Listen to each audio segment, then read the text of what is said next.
students, today we are going to identify the basic functions of business. Objectives.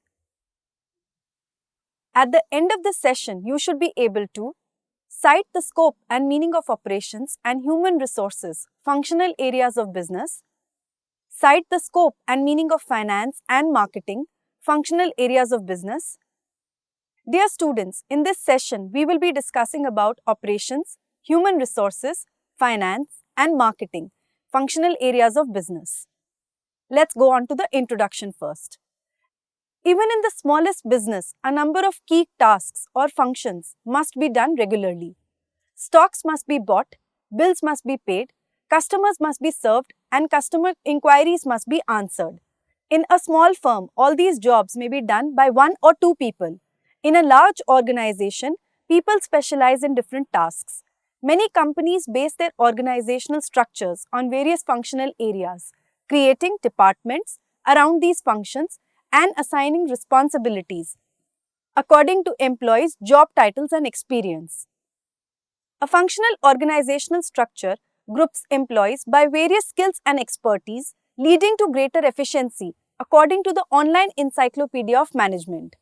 Several key types of functional areas are typically seen in business environments.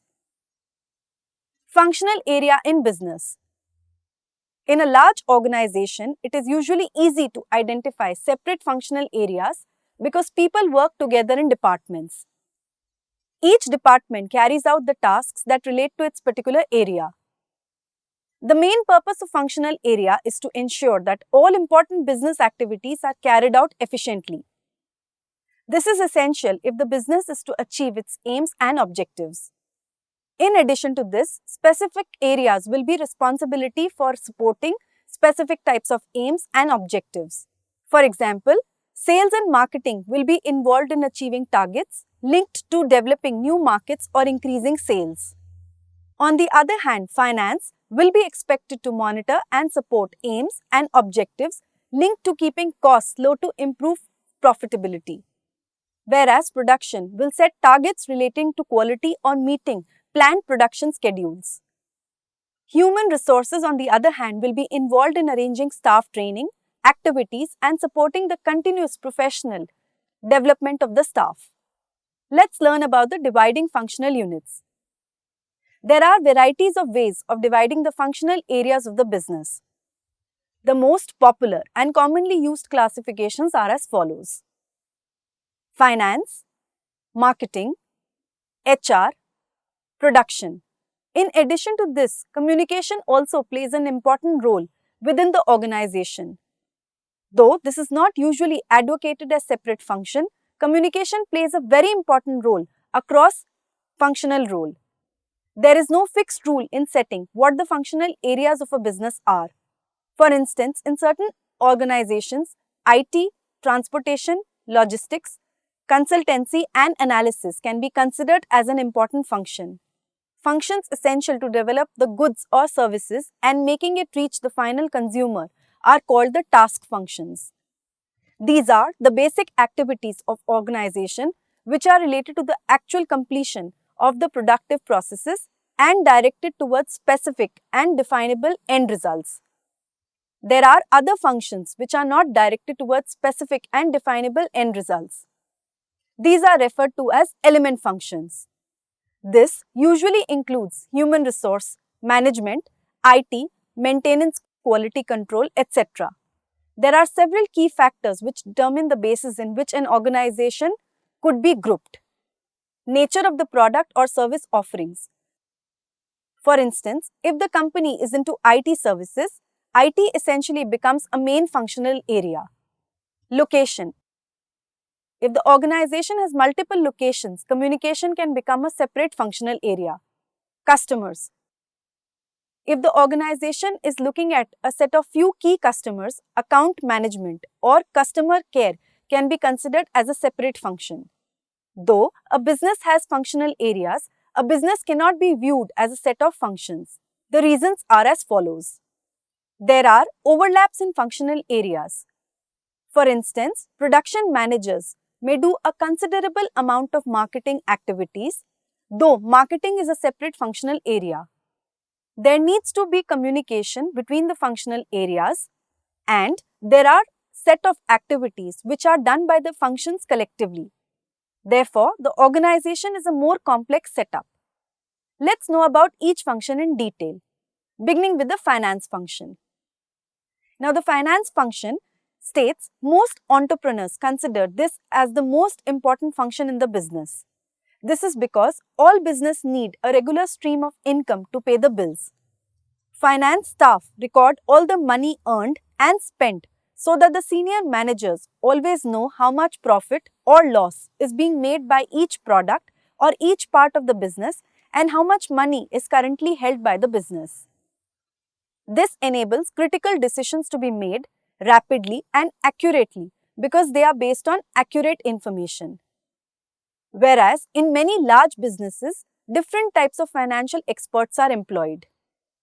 Management accountants monitor departmental budgets and current income from sales, prepare cash flow forecasts, and specialize in analyzing day-to-day financial information and keeping senior managers informed. Financial accountants are concerned with the preparation of statutory accounts. All companies must provide a balance sheet and profit and loss account each year, and most produce a cash flow statement as well. A credit controller monitors overdue payments and takes action to recover bad debts. Finance staff supports the accountants by keeping financial records, chasing up late payments, and paying for items purchased. Today, virtually all businesses use computer accounting packages to record the financial transactions and prepare their accounts, as well as spreadsheets to analyze financial data. If the business needs to borrow money, it will want the cheapest interest rates possible and also want good repayment terms. Deciding where to obtain these funds is a specialist job and normally the task of the senior financial manager. Three key areas of the finance function can be introduced. They are: firstly, management accounting. It is the use of accounting techniques for management process. In general, management accounting takes place current and past data and looks to the future. Second, budgeting and financial control. A budget is a planning tool based on the finances coming in and the amounts expected to be paid out. Each item of cost is budgeted for within the overall plan by allocating it a part of the available funds. The aim is to prevent overall losses by sticking to the budget. A budget is therefore also a controlling tool. Third, financial reporting. It relates to the presentation and reporting of financial information. The financial statements that a business will produce are partly determined by the law of that country. Depending on this law and the type of organization, some of these reports may need to be made available to the public.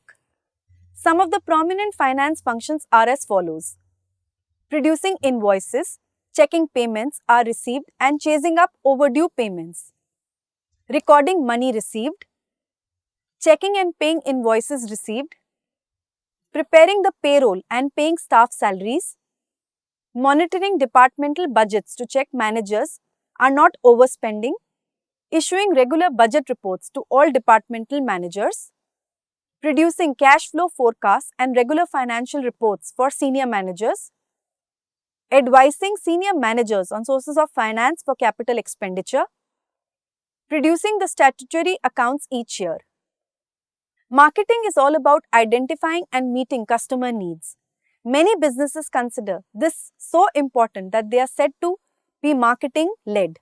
In this case, everyone in the organization is trained to put the customer first, from the production worker who has to produce high-quality goods to the accounts clerk who must respond to a customer inquiry promptly and accurately. Another way to understand marketing is through the marketing mix. This consists of the 4 P's. Product. Who are our customers? What do they buy? Are their needs changing? Which products are we offering? And how many are we selling? What new products are we planning? In which areas are sales growing? And how can we sustain this? For which products are sales static? And how can we renew interest? Which sales are falling? And what, if anything, can we do? Price. How much should we charge? Should we reduce the price at the start to attract more customers or charge as much as we can when we can? Can we charge different prices to different types of customers? What discounts can we offer? What services or products should we give away or sell very cheaply? And what benefits would this bring? Promotion. How can we tell people about our products? Should we have specialist sales staffs? Where should we advertise to attract the attention of our key customers? How else can we produce the product? Should we give free samples or run a competition? Where and how can we obtain publicity? Should we send direct mails, shots, and if so, what information should we include? Place. How can we distribute our product or products? Should we sell direct to the customer or through retailers? Do we need specialist wholesalers or overseas agents to sell for us? What can we sell over the telephone? How can the internet help us to sell more? All these questions are considered by the marketing staff. They start by identifying the future customer needs. Products are then developed or adapted or services offered to meet these needs. If this is done well, it gives the company an edge over its competitors. Some of the prominent marketing functions are carrying out market research to obtain feedback on potential and existing products and or services, analyzing market research responses and advising senior managers of the results and implications, promoting products and services through a variety of advertising and promotional methods, which includes press, TV, online, direct mail, sponsorship, and trade shows or exhibitions, obtaining and updating a profile of existing customers to target advertising and promotions appropriately, producing and distributing publicity materials such as catalogs or brochures, designing, updating, and promoting the company website. Let's get on to the human resource function. The human resources of a business are its employees.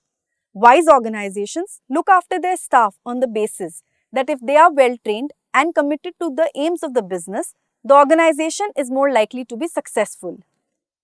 HR is responsible for recruiting new employees and ensuring that each vacancy is filled by the best person for the job. This is important because the recruitment process is expensive and time-consuming. Hiring the wrong person can be costly and cause problems both for individuals as well as for the firms. Normally, new employees attend an induction program which tells them about the business, their rights and responsibilities as employees, the company rules, and the requirements of their new job. Arranging appropriate training and assisting with the continuous professional development of staff is another aspect of HR.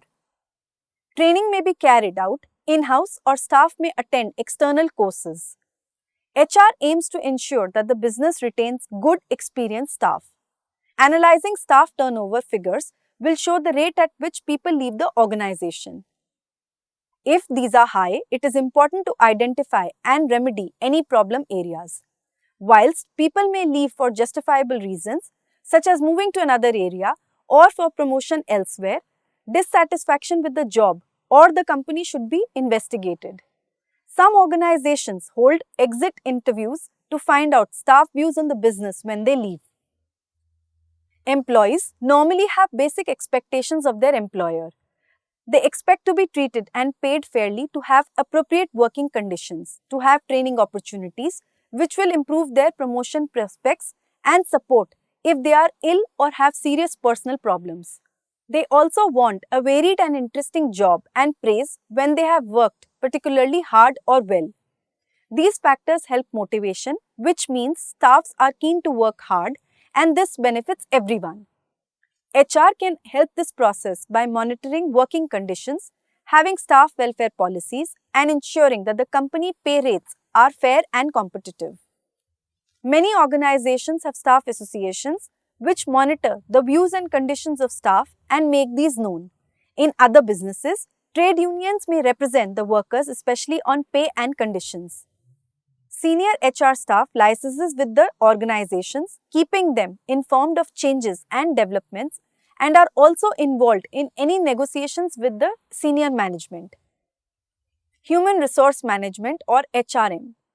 Some of the prominent functions of HRM include advertising job vacancies, notifying staff of promotion opportunities, receiving and recording all job applications, arranging interviews, and notifying the candidates of the results, sending a contract of employment and other essential information to new staff, arranging staff training and encouraging continuous professional development, monitoring the working conditions of the staff, checking health and safety and keeping accident records, recording sick leave and reasons for absence, carrying out company welfare policies, example, long service rewards and company loans, advising managers on the legal rights and responsibilities of the companies and its employees, keeping records of grievances and disciplinary actions and their outcome, monitoring the terms and conditions of the employment including wage rates, maintaining staff records, liaising with staff associations or trade unions which represent the workforce. Now we'll talk about the production function. Production refers to the manufacture or assembly of goods. Production staff must ensure that the goods are produced on time and are of right quality. Quality requirements can vary considerably. Whilst an error of 0.5 mm would not matter much for a chair or table, for an iPod or DVD player, it would be critical. Checking quality does not necessarily mean examining goods after they have been produced. Today, quality is built in at every stage of process, starting with the raw materials. Many buyers set down a detailed specifications for the goods they order, such as Marks & Spencer, which sets down precise standards for all its producers. For clothing, this includes the type and weight of the material and the thread and the fastenings too. Buying raw materials is done by specialist purchasing staff who take out contracts with regular suppliers and make sure that the terms of the contract are met in relation to delivery, cost, quantity and quality. They also ensure that all items are checked on delivery and refer any problems back to the supplier. The materials must be purchased at a competitive price. This is not necessarily the cheapest price but takes account of other factors such as the reliability of the supplier, the quality required and the delivery date. Raw materials will be stored near to the production area in a separate area. If a manufacturer uses a large number of parts such as car producer, storage can be very expensive in terms of the space required and the manpower to oversee the stock. For this reason, many manufacturers today operate a just-in-time or JIT system. This involves having an agreement with specific suppliers to provide small quantities quickly when they are needed. This benefits both parties. The suppliers know that they have a regular buyer. The manufacturer no longer needs to store large quantities of goods or worry about having sufficient stocks on the premises all the time. The production function also includes the following aspects. Production planning involves deciding what will be made when and which machines and operators will be used. A realistic time scale must be predicted, bearing in mind other jobs that are in progress. Production control means constantly checking progress to make sure that production plans are met and taking remedial action if problems occur. This could be because of machinery breakdown, substandard raw materials, or labor shortages. Machine utilization control is considered with minimizing problems by keeping all the equipment and machinery in good working order. This involves checking to ensure none is overloaded or overused without being routinely checked and maintained. This is important because if a machine malfunctions, it may produce damaged goods. If it breaks down altogether, then production of the product will cease.